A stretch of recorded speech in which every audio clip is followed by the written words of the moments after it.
remember 11 years ago when the world legendary leader Steve Jobs passed away. It was quite a big news worldwide.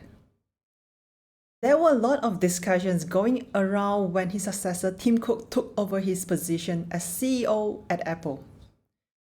Those discussions mainly focusing on how Tim Cook is not as good as Steve Jobs, how Tim Cook is not a tech guy, how Tim Cook is not giving a wonderful keynote presentation as Steve Jobs does, how Apple product will be stagnant since then, etc. I'm not sure if you were one of them during that time. I was.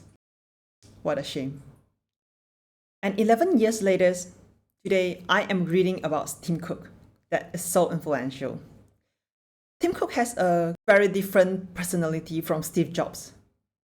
Whether it is his leadership, his strengths, his beliefs, his values, they all are quite an opposite of Steve Jobs. Despite the noise from all over the world, he insisted his way in leading the company. And he has done quite a number of big things that Steve Jobs would never have done. And those acts brought Apple to the next level. One of the biggest changes that happened during Tim Cook's tenure as CEO is to making Apple one of the greenest technology company in the world. Tim Cook has largely reduced the carbon footprint from hardware materials to software systems to save the environment. This is what unlikely happened during Steve Jobs' tenure. Let's think about this. If Tim Cook made himself the next Steve Jobs, the positive changes at Apple in these 10 years wouldn't be happening. No doubt, Steve Jobs built and brought Apple to the top of the world, but Tim Cook is the one who made Apple a more well-rounded brand with his belief and his strengths. All this happened in the same company at the same position, but with different people, different values, it brings different positive changes. And today, what I want to bring up here is to be yourself. Some of us would try to follow someone's footprint and make that person who we want to become one day. That's always good to have someone to look up to.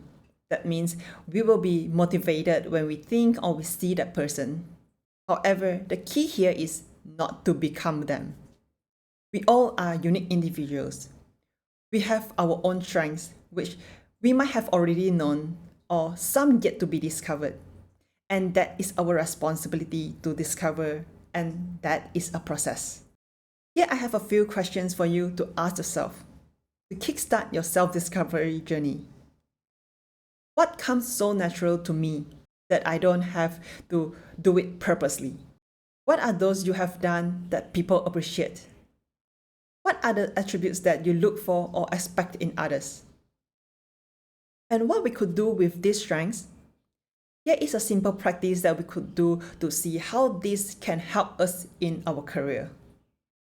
First, we put them at our current position at work and see how can they improve or bring positive impact to the work or the company. Then we develop a method to apply your strengths so that you can add value to the company with it. And this could be how you bring the company to the next level. The important point here is to accept the truth that all of us are different, all of us are unique. The idea here is to be yourself instead of imitate or try to be somebody. Believe that we all have the capacity to bring the positive impact to the world.